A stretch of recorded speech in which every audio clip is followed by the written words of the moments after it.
Hello, hello, bonjour à toutes, bonjour à tous et bienvenue dans ce podcast Cœur à cœur avec Dieu. Chaque jour, laisse Dieu te parler au travers de sa parole. Dans ce podcast, nous partagerons des exhortations brèves, puissantes et guidées par l'amour pour t'aider à méditer les Écritures profondément, verset après verset, pour t'aider à guérir, à être éclairé, affermi, mais surtout, faire la rencontre de Dieu telle que tu ne l'as jamais connu, afin de vivre une relation intime et vivante avec lui.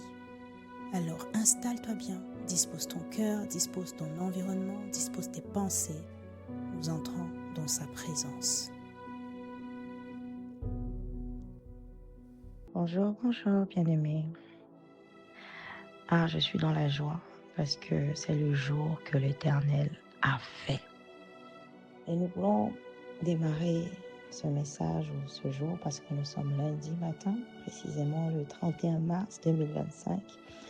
Et nous sommes dans la joie parce que le Seigneur a encore été fidèle. Nous voulons nous arrêter pour reconnaître que c'est le Seigneur qui nous a réveillés ce matin, qui a renouvelé notre souffle de vie et qui nous a donné la grâce même d'être en train d'entendre ce message. Alors merci Seigneur pour ce jour, merci pour tes bontés qui ne sont pas épuisées, qui ne sont pas arrivées à leur terme, mais qui se renouvellent chaque matin. Aujourd'hui encore, tu as renouvelé notre souffle de vie, tu as renouvelé toute forme de bonté visible et invisible, et pour cela nous te rendons infiniment grâce. Ô Père, nous te recommandons ce moment. Nous te recommandons ce message, nous plongeons le regard dans ta parole et nous voulons être transformés. Nous voulons ressentir, comprendre, retenir et pratiquer ce que tu vas nous enseigner. Parle à nos cœurs, s'il te plaît, parle à nos vies et transforme-nous, donne-nous ton cœur, que Christ soit visible, que ton règne vienne et que seule ta volonté s'accomplisse dans le nom puissant de Jésus-Christ. Amen. Alors, bien-aimés, le message du jour s'intitule « La présence constante et manifeste de Dieu ». La présence constante et manifeste de Dieu. Nous allons lire la parole dans Exode 13, au verset 21 à 22. Nous allons lire en version nouvelle français courant. Le Seigneur les précédait le jour dans une colonne de nuée pour les guider le long du chemin, et de nuit dans une colonne de feu pour les éclairer. Les Israélites pouvaient ainsi marcher jour et nuit, la colonne de nuée pendant le jour et la colonne de feu pendant la nuit, ne cessèrent jamais de les précéder. Deux versets simples qui paraissent dire des évidences lorsqu'on connaît un peu les Écritures. Deux versets simples qui semblent confirmer une réalité qu'on peut parfois oublier ou considérer comme déjà vue, déjà entendue, mais ô combien importante dans notre parcours avec le Seigneur. Le Seigneur a déclaré dans sa parole « Je suis avec vous jusqu'à la fin du monde ». Je suis avec vous. Le Seigneur a déclaré, je vous envoie le Saint-Esprit qui sera toujours avec vous. Il sera en vous et avec vous pour toujours. Alors, bien aimés, ici nous sommes toujours dans Exode. Les Israélites sont sortis. Ils viennent à peine de sortir d'Égypte. Et en fait, ils n'ont aucun repère. Tout comme nous, dans notre vie, parfois, nous pouvons nous retrouver dans une situation où nous n'avons aucun repère. Voilà le contexte et le lien qu'il faut faire entre cette parole et notre vie. Nous sommes dans une situation où ils sont dans le désert. Ils sont peut-être apeurés, mais peut-être aussi un peu soulagés parce qu'ils sont enfin finalement sortis de ces 430 ans d'esclavage. Mais là, le Seigneur avait promis de les faire sortir. Il a exaucé sa promesse, sauf que ce n'est pas fini. Le Seigneur doit les guider vers la terre promise. Ils ne connaissent pas le chemin. Ils ne savent même pas où ils vont. Ils ne savent pas comment y aller. Donc, ils sont dans un désert. Ils sont sur un chemin vers la promesse de Dieu. Alors nous aussi, nous sommes sur le chemin d'une manière ou d'une autre, vers ce que Dieu nous a dit, vers ce que Dieu nous a révélé, vers ce que nous avons entendu, vers ce que Dieu nous a montré. En tout cas, nous avons fait une prière, il y a un but à atteindre, il y a un exaucement et nous sommes en chemin. Mais nous n'avons pas toujours le chemin clair dans notre tête. Nous n'avons pas le chemin, nous ne savons pas comment arriver pour que cette prière soit exaucée, pour que cette promesse soit manifeste. Alors tout comme les Israélites, le Seigneur, avec une colonne de nuée le jour et une colonne de feu la nuit, nous éclaire. Bien-aimés, eux en ce temps-là, c'était visible. Et je me doute parce que je me plonge encore une fois dans la scène, j'essaye de vivre la scène, de la scénariser pour m'imprégner des Écritures. Et j'imagine à quel point ça a pu être glorieux. Vous imaginez, la nuit, vous avez une grosse colonne de feu qui vous montre le chemin et vous suivez cette colonne. Imaginez ce que pouvaient ressentir les Israélites, en tout cas peut-être chacun différemment. Certains pouvaient peut-être se dire, waouh, c'est magnifique, le Seigneur est vraiment réel, le Seigneur est vivant et il est là avec nous, il est en train de nous regarder. Le maître de l'univers est là, il nous guide. D'autres pouvaient plutôt se dire, ah, c'est effrayant, oh mon Dieu, je ne veux plus voir ça, j'ai peur, qu'est-ce qui va m'arriver? Peut-être que je vais me faire brûler, je n'en sais rien. Bien-aimés, nous pouvons scénariser cela. Alors, quel est le message à retenir? Bien, peu importe les situations, peu importe ce qu'on peut penser de cette scène qu'on aurait pu ressentir, la finalité est la même. Le Seigneur était présent et il guidait. Et c'est écrit, de jour dans une colonne de nuit pour les guider, le long du chemin. Bien-aimé, le Seigneur est le même, hier, aujourd'hui et éternellement. Si il a fait une promesse à son peuple, je vous ferai sortir du pays d'esclavage. Je vous libérerai de 400 années d'esclavage. Si le Seigneur t'a fait une promesse, tout comme il l'a fait aux Israélites, tu peux avoir l'assurance que lorsque tu vas te mettre en chemin, je dis bien lorsque, parce que ici nous sommes dans un contexte dans lequel nous sommes déjà sur le chemin. Alors bien aimé, c'est un appel et une sensibilisation déjà à te mettre en chemin, même si tu ne connais pas le comment. Oui, fais le premier pas. Ce sera commencer le chemin. Tout comme les Israélites sont sortis. En fait, ils ne sont pas sortis, on les a chassés. Fais le premier pas, bien-aimé. Le Seigneur t'a peut-être promis un travail. Le Seigneur t'a promis une maison. Le Seigneur t'a promis de te faire sortir du pays dans lequel tu es en souffrance. Bien-aimé, réfléchis. Demande au Saint-Esprit le premier pas à faire. Même si tu ne connais pas toute la voie, même si tu ne connais pas tout le plan, dépend totalement, aveuglément du Seigneur. Comme l'ont fait les Israélites, contre leur volonté, ils n'avaient pas bien le choix en fait. Ils étaient déjà obligés de suivre le Seigneur une fois dans le désert, ils étaient sortis.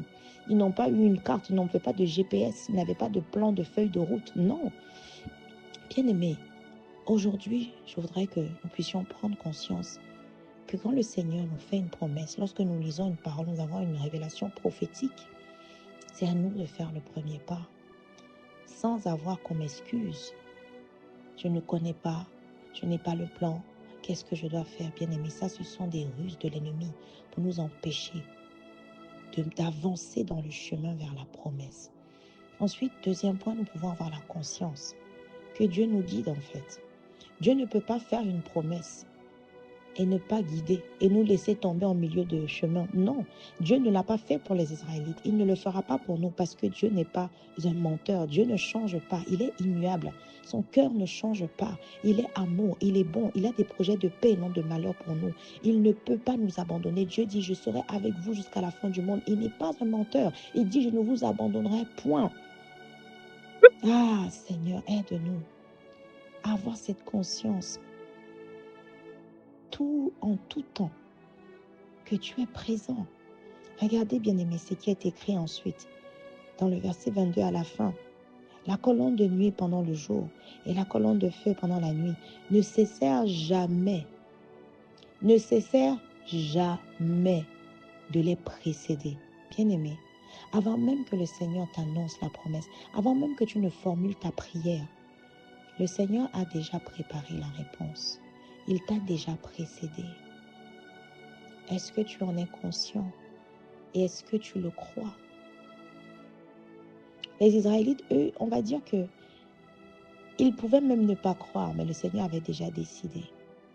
Mais toi, aujourd'hui, tu as toutes les preuves dans la parole de ce que le Seigneur est capable de faire, de ce qu'il a déjà fait. Et bien aimé, nous avons l'assurance qu'il va encore faire la même chose pour nous parce qu'il a dit, je suis le même hier, aujourd'hui, éternellement. Bien aimé, le Seigneur ne change pas. Ça peut paraître une répétition, mais tant qu'on ne le comprend pas, on ne peut pas accéder à ce niveau de révélation. On ne peut pas accéder à marcher par la foi et non par la vue.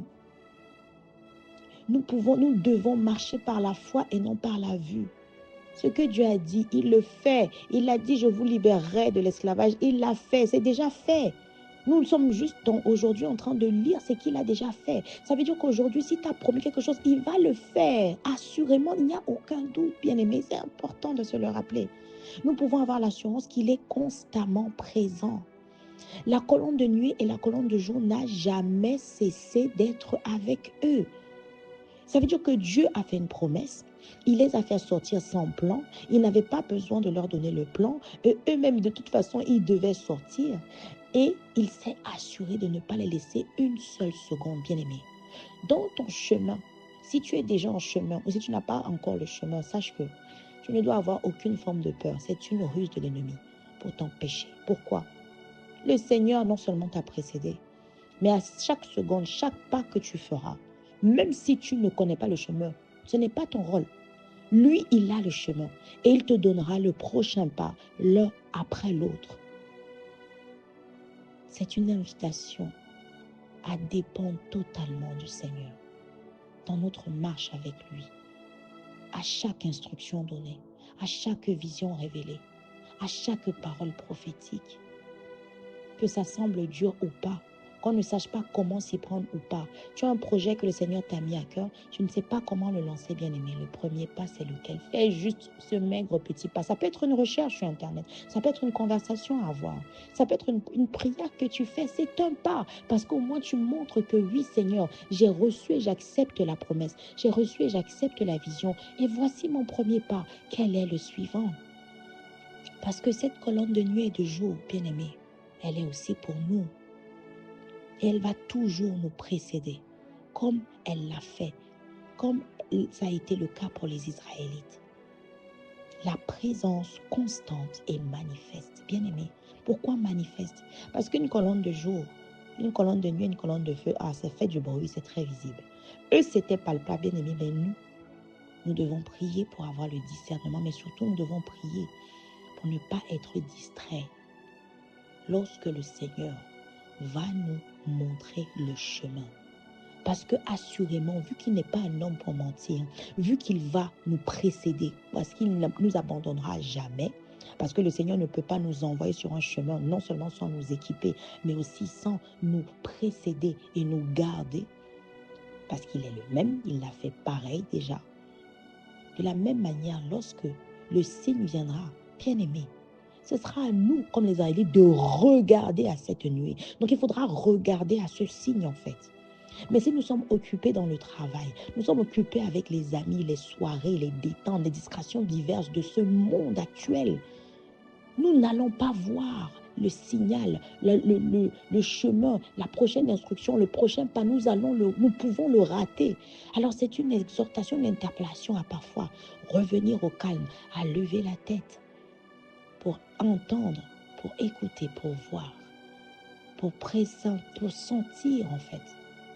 Et pour demander au Saint-Esprit, montre-moi, aide-moi à voir le prochain pas. Parce que oui, le Seigneur, Philippiens 2, verset 13 déclare, oui, Dieu crée en nous le vouloir le faire selon son bon désir. Donc même cette manifestation de Dieu durant le chemin, pour nous assurer d'avoir les prochaines étapes, nous devons demander la grâce d'avoir cette capacité. Bien-aimé, Dieu est présent constamment. Il est manifeste constamment. Il nous précède constamment. Il nous guide constamment. C'est nous qui nous prenons garde. C'est nous qui ne le croyons pas. C'est nous qui ne l'acceptons pas. Parce que nous passons notre temps à courir derrière les choses du monde, ou même parfois à courir derrière les choses pour nous, selon nous qui sont de Dieu.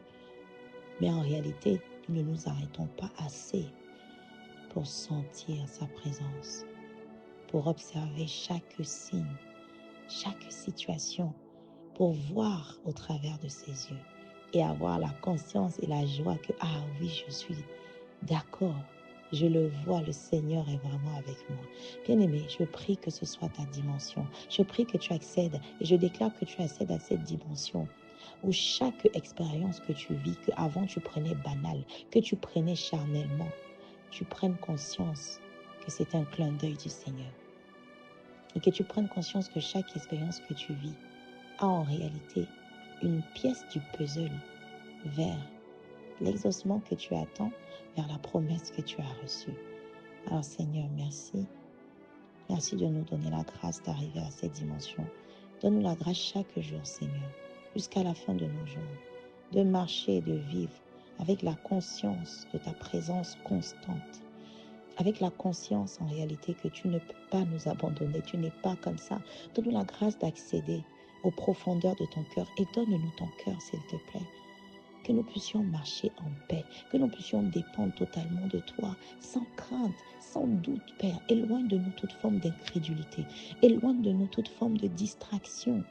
Nous ne voulons pas être distraits, nous voulons être prêts, trouver prêts, concentrés, focalisés avec le regard sur toi, afin de voir le signe, le prochain pas, afin que le comment soit finalement step by step, étape par étape, et que cela nous soit agréable.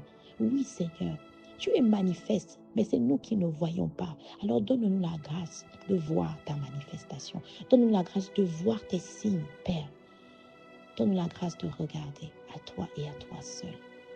Nous te voulons dans nos vies, mais nous ne pouvons pas le faire sans toi, Seigneur.